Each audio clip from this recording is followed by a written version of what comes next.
Assalamualaikum warahmatullahi wabarakatuh. Perkenalkan, nama saya Aku Rizky Ramadan dengan nomor induk mahasiswa K6422007 untuk mata kuliah Pendidikan Pancasila, Program Studi Pendidikan Pancasila dan Kewarganegaraan, Fakultas Keguruan dan Ilmu Pendidikan, Universitas 11 Maret Surakarta.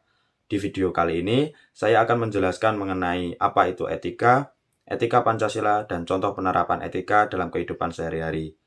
Simak penjelasannya hingga selesai dan jangan lupa like jika bermanfaat. Untuk yang pertama, pengertian etika. Apa sih etika itu? Etika berkaitan dengan norma-norma. Lebih tepatnya, norma untuk mengukur benar dan salahnya tindakan manusia sebagai manusia, membicarakan masalah-masalah yang berkaitan dengan nilai susila dan tidak susila manusia. Etika merupakan suatu pemikiran kritis dan mendasar tentang ajaran-ajaran dan pandangan-pandangan mengenai moral. Suatu ilmu tentang bagaimana dan mengapa kita mengikuti suatu ajaran moral tersebut. Etika terbatas pada ruang dan waktu, sedangkan moral bersifat universal, sehingga tidak terbatas ruang dan waktu. Etika terbagi menjadi dua, yakni etika umum yang berlaku bagi setiap tindakan manusia dan etika khusus yang berlaku atau berhubungan dengan kewajiban manusia dalam berbagai lingkup kehidupannya. Untuk selanjutnya mengenai etika Pancasila. Etika Pancasila merupakan suatu pemikiran yang kritis dan mendasar mengenai nilai dan norma yang ditinjau dari sudut pandang Pancasila.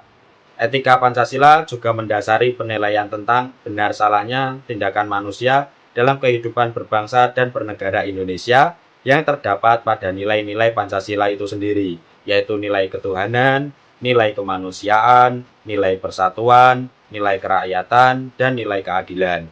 Kelima aspek tersebut mendasari perilaku manusia Indonesia dalam semua aspek kehidupannya.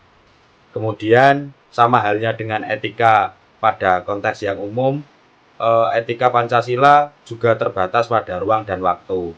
Etika Pancasila lebih tepat jika diterapkan pada kehidupan di negara Indonesia dan belum tentu tepat jika diterapkan di negara lain.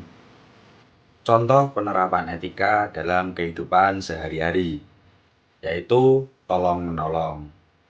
Tolong-menolong adalah sikap saling membantu orang lain untuk meringankan bebannya.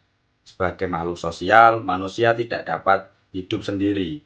Hal itu berarti manusia saling membutuhkan satu sama lain.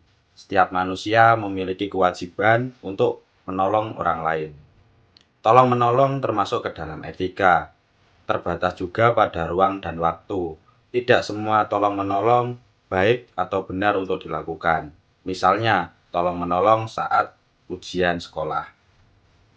Tolong-menolong saat ujian sekolah bertentangan dengan hakikat etika, juga bertentangan dengan nilai-nilai dan norma serta moral yang berlaku.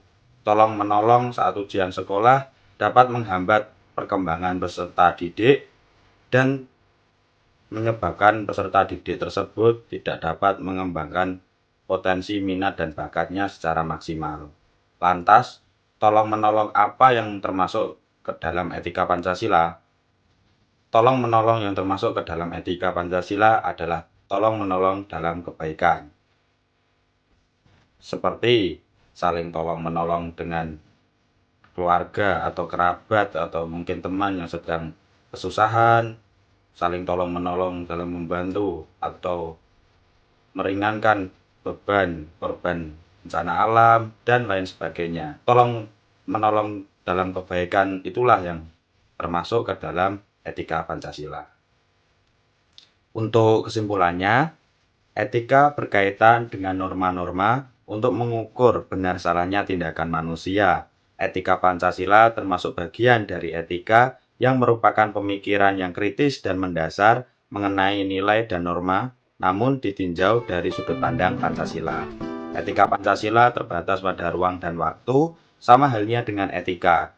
Etika Pancasila lebih baik jika diterapkan pada kehidupan manusia di negara Indonesia dan belum tentu tepat jika diterapkan pada kehidupan di negara lain. Sekian yang dapat saya sampaikan mengenai pengertian etika, etika Pancasila, dan contoh penerapan etika dalam kehidupan sehari-hari. Kurang lebihnya mohon maaf. Wassalamualaikum warahmatullahi wabarakatuh.